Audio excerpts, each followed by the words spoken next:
কটিয়াদীতে রোজা উপলক্ষে বিনা লাভে গোশত বিক্রিতে সম্প্রীতির বন্ধন।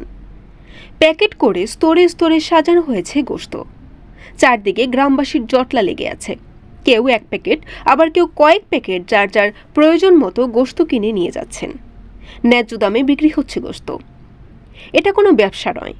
গ্রামবাসীকে অন্তত প্রথম রোজার দিনটিতে পাতে যেন গোশত থাকে, এই লক্ষ্য নিয়ে এই আয়োজন। ধনী গরিব এক কাতারে এসে সবাই কম বেশি ন্যায্য দামে কিনতে পারছেন।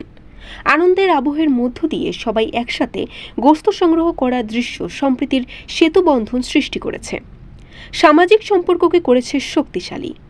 এলাকার কয়েক শতাধিক মানুষ আনন্দের সাথে এটি গ্রহণ করছে বলে তারা জানান।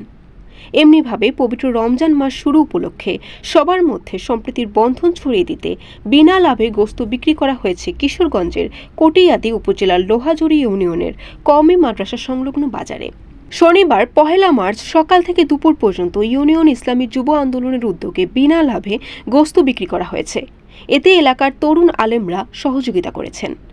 বরিশাল.নিউজ।